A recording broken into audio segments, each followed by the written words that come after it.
Doctor Umesh वावरे scientist. आज मी Sindhi railway आणि शेल्डो या रोडकरिता इथं मोठं आंदोलन उभारण्यात आलेलं आहे। आजची परिस्थिती अशी आहे की हा रोड 2018 पासून या रोडचं काम ठप्प पडलं आहे आणि या रोडला कोणीही वाली नाही।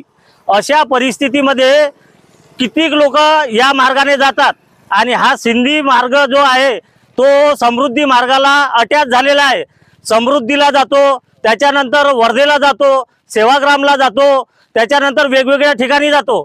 शाळेत शिकणारे मुलं आहे ते रोज येणं जाणं करतात या रोडनी। आता मला माहिती असे पडली की इथे किती लोक म्हणजे गड्डे पाहून किती लोक इथं पडले आणि किती लोक मृत्युमुखी पडले यांचा अजूनपर्यंत काही अंदाज नाही। त्याच्यानंतर हे आता पाणी नाही आहे। पाणी जर असलं तर लोकांना वाटते गड्डा कुठं आहे ना रोड कुठं आहे हे सुद्धा काही दिसत नाही।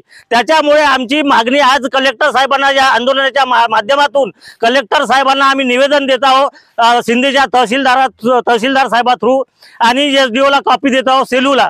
तर आमची मागणी हेच आहे की लवकरात लवकर तुम्ही याच्यावर ऍक्शन घेतली नाही तर आम्ही उग्र आंदोलन करू। कारण की हे जे परिस्थिती पाहता आज किती लोक मृत्युमुखी पडले आहे, अशा परिस्थितीमध्ये आम्ही आज इथं झोपलेला एक पेशंट तयार केलेला आहे।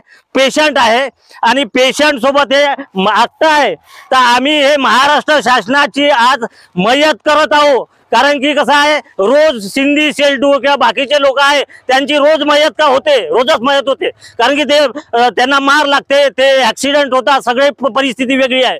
तर आज आम्ही या माध्यमात आमची तर रोज मयत होते, तर आज तुमचं महाराष्ट्र शासनाचा अंतिम संस्कार आम्ही तुमच्या माध्यमातून इथे करत आहोत।